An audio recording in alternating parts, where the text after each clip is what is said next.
Good morning, students. Welcome to your video class.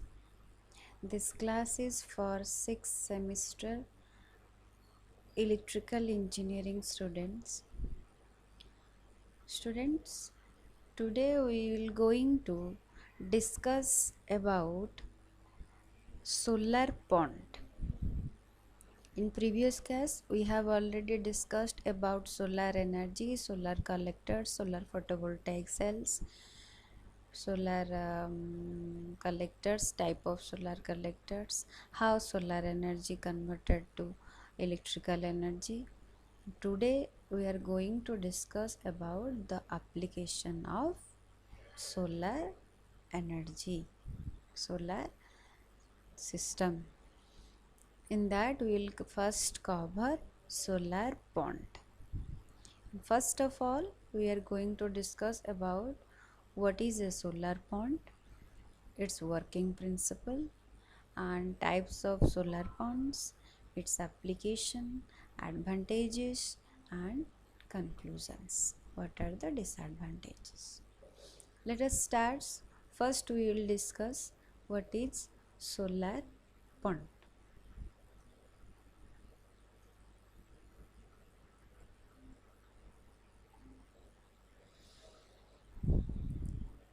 As we know, sun is the largest source of renewable energy, and this energy is surplusly available in all parts of the earth. It is in fact one of the best alternative to non-renewable sources of energy. When solar energy has been used in a primitive manner before 1970, some research and development was carried out in a few countries to exploit solar energy more efficiently.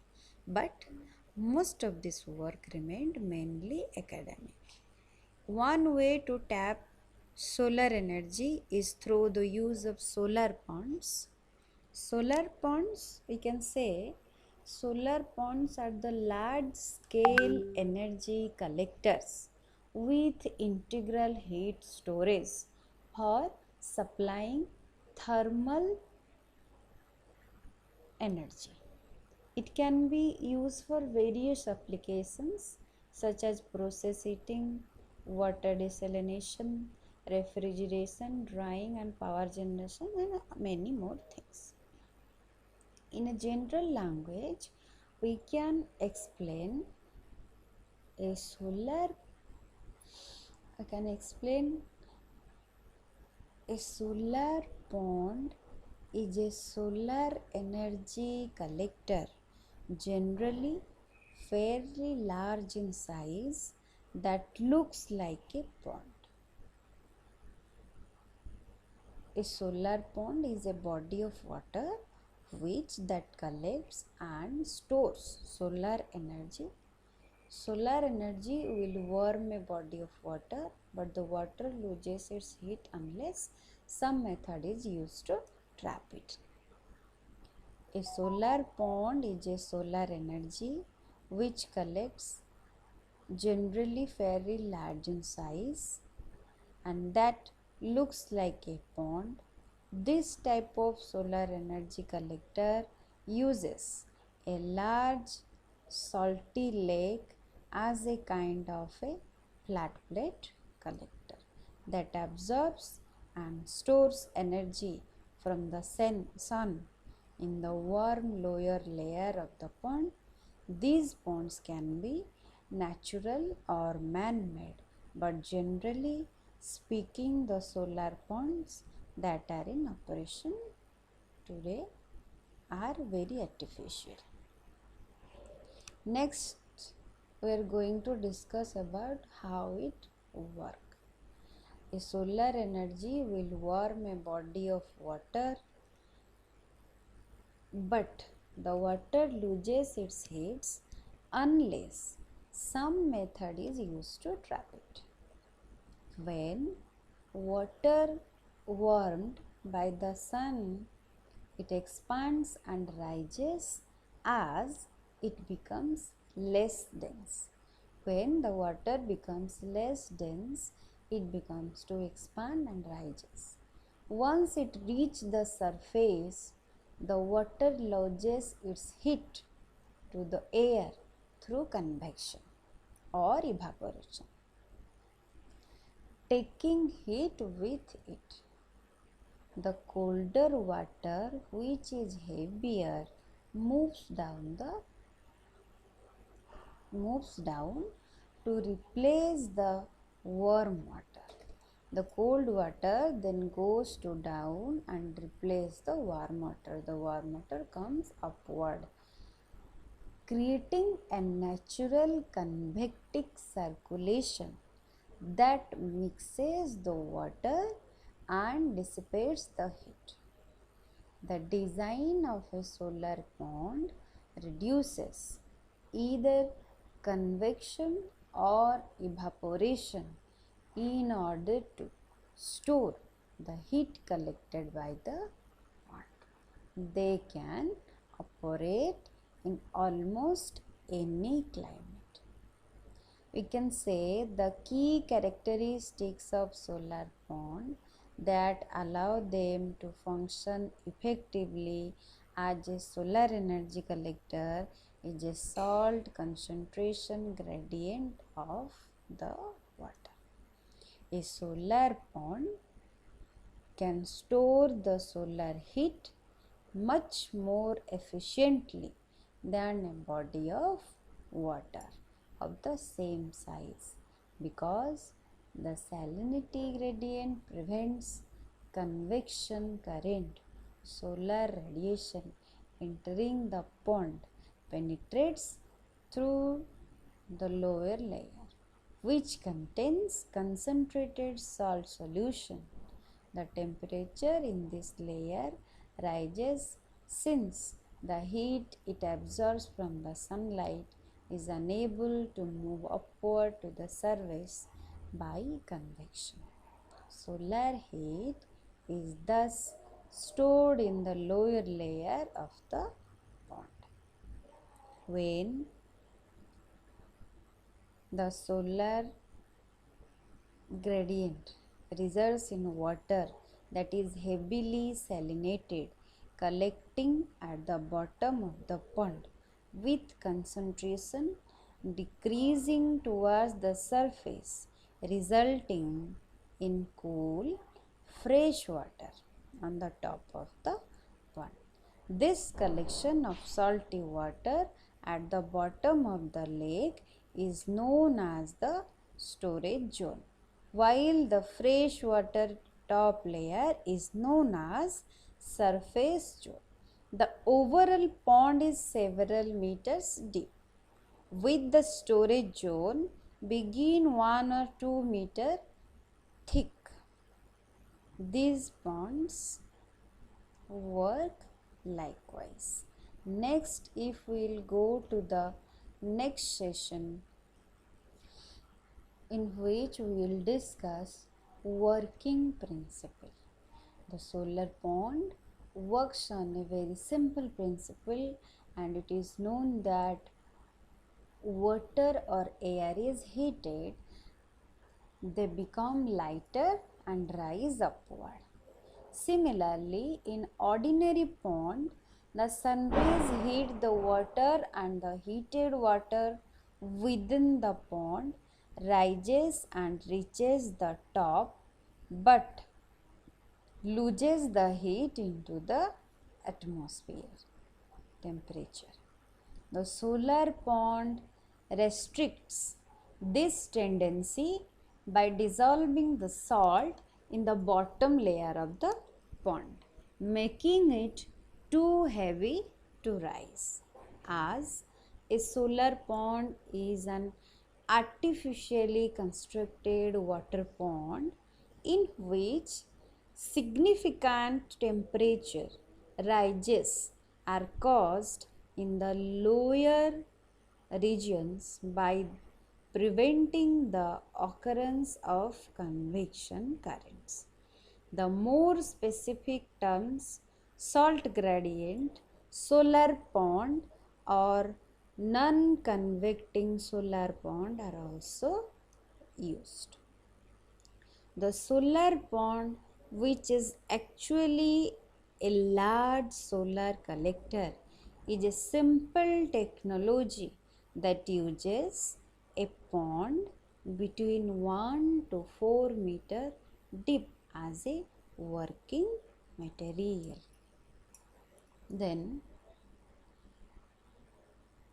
we can say the solar pond possesses a thermal storage capacity spanning the seasons. The surface area of the pond affects the amount of solar energy, and it can collect. The dark surface at the bottom of the pond increases the absorption of solar radiation. Salts like you can say chloride, sodium, and sodium nitrate are dissolved in the water. Magnesium, the concentration being dense at the bottom, the concentration being condensed at the bottom and gradually decreasing to almost zero at the top. Typically, a salt gradient solar pond consists of three zones. One is upper zone, another is a gradient zone, and the lower convecting zone. In the lower convecting zone, the salt gradients are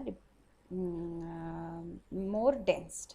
In the upper convecting zone, the clear fresh water that acts as a solar collector receives the solar energy, which is relatively the most shallow in depth and is generally close to the ambient temperature.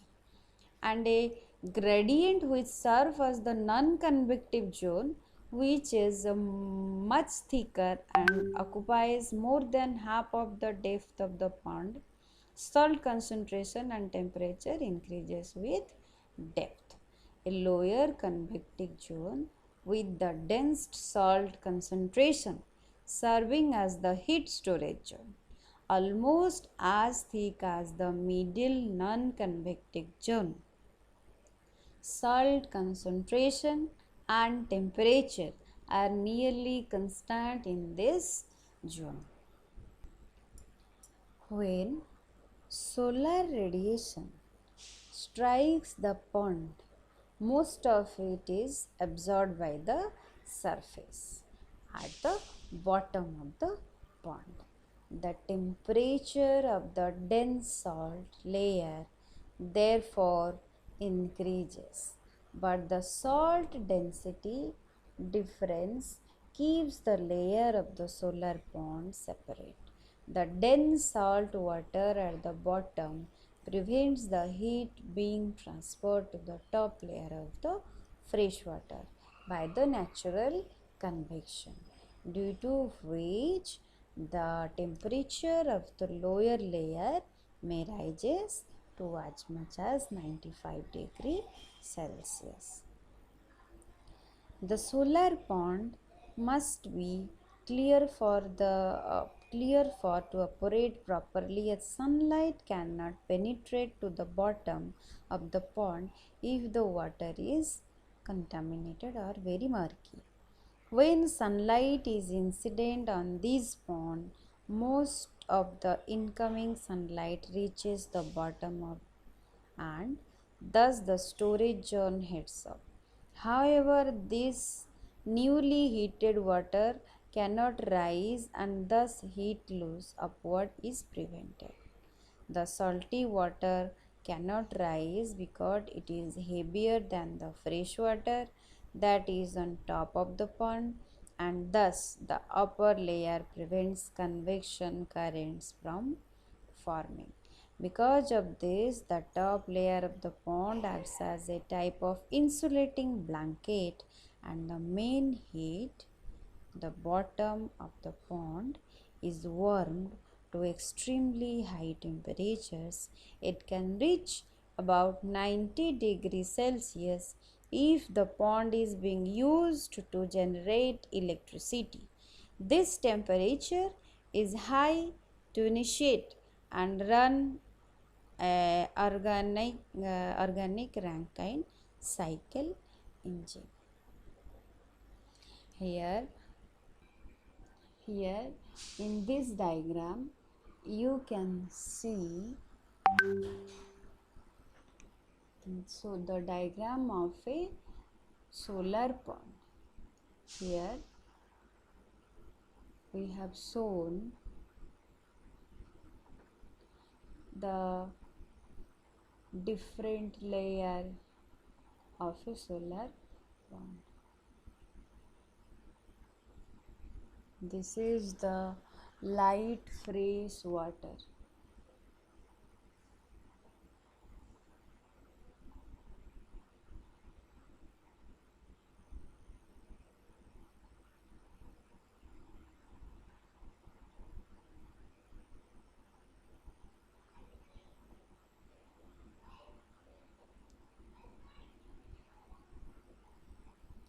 Here you can see this zone is the surface zone, relatively fresh water. Here it is fresh water zone, and next layer is your insulation zone or increasing salt.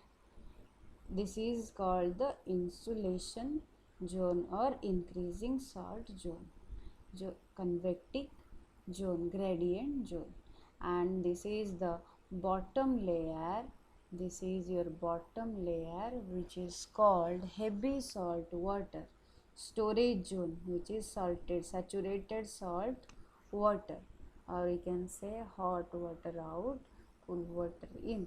By when sunlight, here the sunlight, here is the sun. When sunlight penetrates into the bottom layer, water will get heat and the surface water become dense, less dense than the bottom layer water. When bottom layer water is get heated, the saturated salt make it dense and prevent to go to the top layer of the pond and lose heat.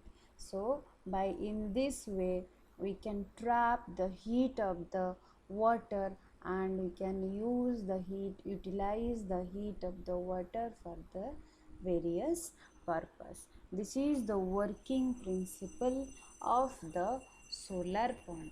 This describes how a solar pond works. It is very vital that the salt concentration and cool temperature of the top layer are maintained in order to this pond to work. Next we will go to the session types of solar pond. Before going to the types, we have to know that the surface zone is mixed and kept cool by the winds and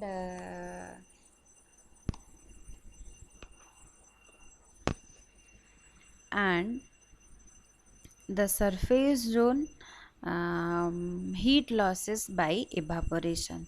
This top zone must also be flushed continuously with fresh water to ensure that there is no accumulation of salt in the top layer, since the salt from the bottom layer diffuses through the saline gradient over time. Additionally, a solid salt or brine mixture must be added to the pond frequently to make up for any upward salt losses.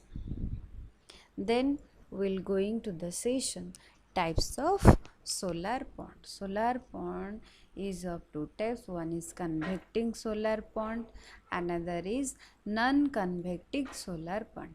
What is convecting solar pond? A well example we can give convective solar pond is the shallow solar pond. This pond consists of pure water enclosed in a large bag that allows convection but hinders evaporation.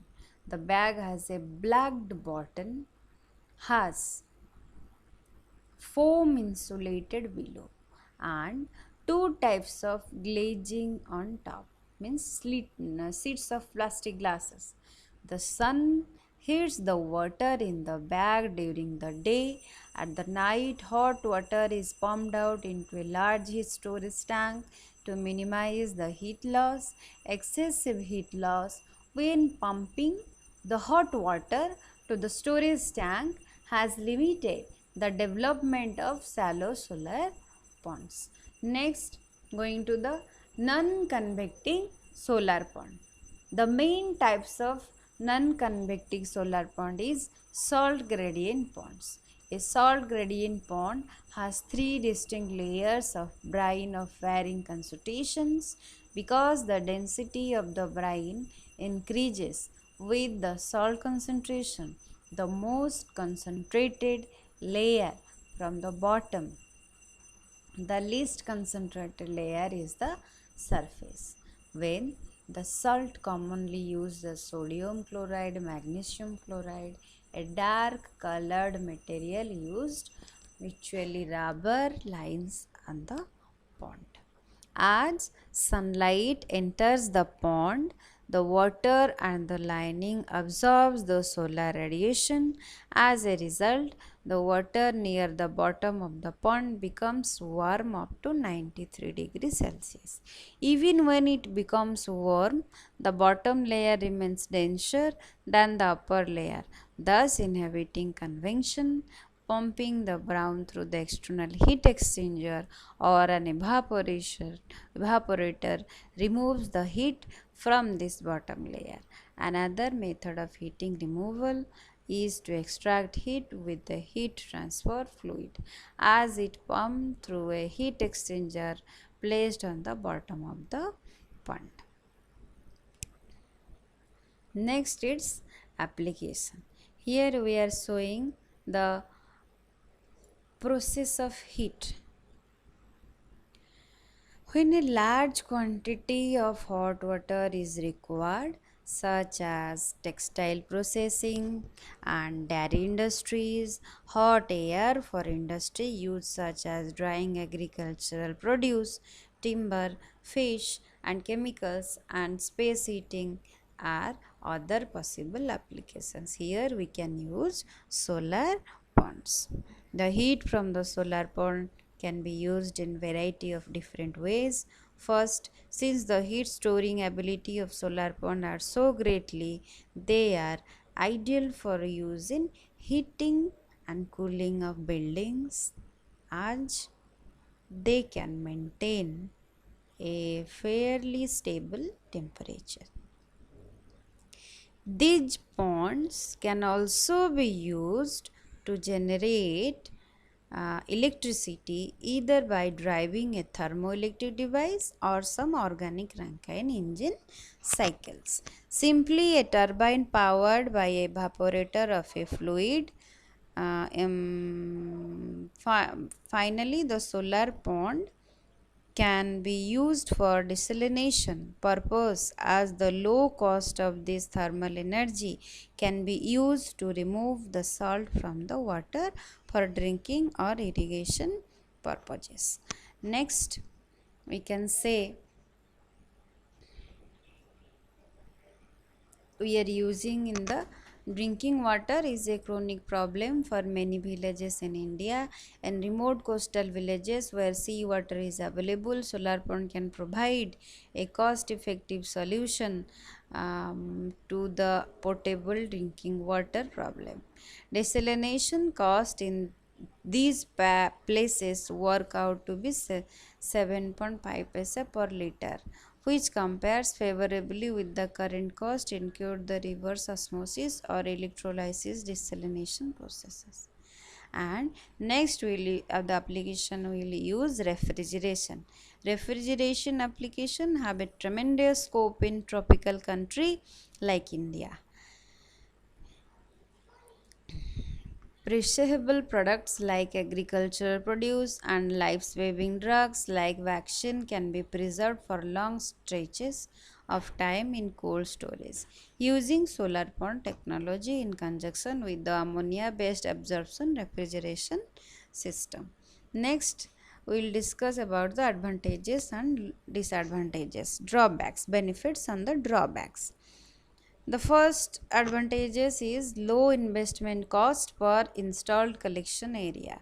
Thermal storage incorporated into the collector and it is of very low cost. One benefit of using this pond is that they have an extremely large thermal mass. Since these ponds can store heat energy very well, they can generate electricity during the day when the sun is shining as well as night. Despite being a source of energy, there are numerous thermodynamics limitations as a result of relatively low temperature achieved in these ponds. Because of the solar to electricity conversion is fairly inefficient, generally less than 2%, as well as we can say the large amount of fresh water are necessary to maintain the right salt concentration all through the pond. Or we can add an advantages to this system. It is a very large space can be built, thus large scale energy generation is possible. Next, it is very expensive. Cleaning of large collectors, surface and dusty area is avoided. Next, we'll conclude with this that solar ponds can be effectively used as a replacement in industry that uses fossil fuel to generate thermal energy.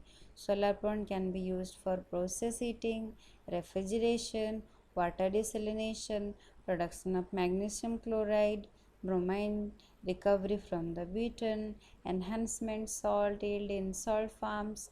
It will be the future of energy sources. This is an pond. We can say these ponds also do not work well at night altitude as the collection of surface is horizontal and cannot be tilted to the collect of the sunlight. This is all about your solar ponds and its applications, working principle. With this we will conclude this class. Thank you all.